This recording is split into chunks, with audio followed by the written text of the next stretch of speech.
What about the psychological impacts upon the human psyche regarding fasting? I think that's very important. As far as the psychological dimension is concerned, fasting helps in patience, forbearance, and perseverance.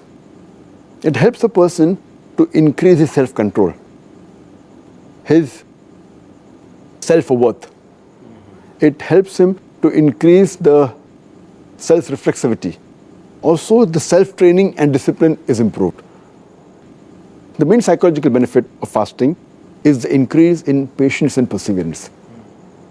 And it can make a person who says, I cannot do, it can make him say, I can do.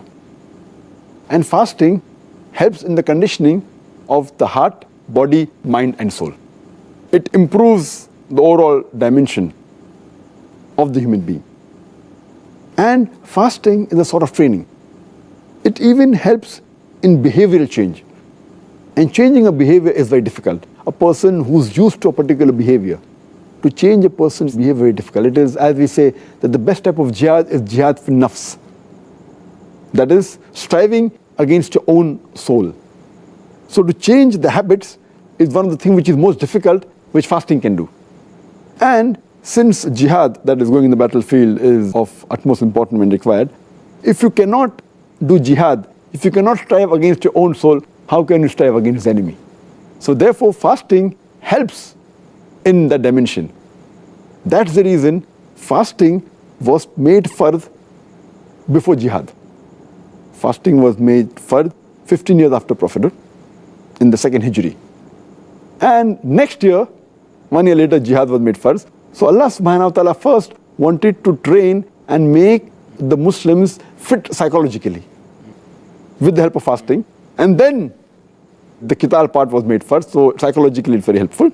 And normally, a human being, he eats 3 meals in a day. In a week, about 21 meals. Now that is changed, that behavioral pattern of eating is changed to 2 meals, light meal late in the evening, early night, and before dawn. So the whole pattern is changed, and this helps in various psychological aspects, the training. And today psychology tells us that if you can control your hunger, you can control almost all your desires. Actually, from the psychological aspect, myself, just to add something there, it was the fasting in the last week and a half of Ramadan which changed it for me. It changed my mind totally. Alhamdulillah. And that's what actually led me to taking the Shahada. Alhamdulillah.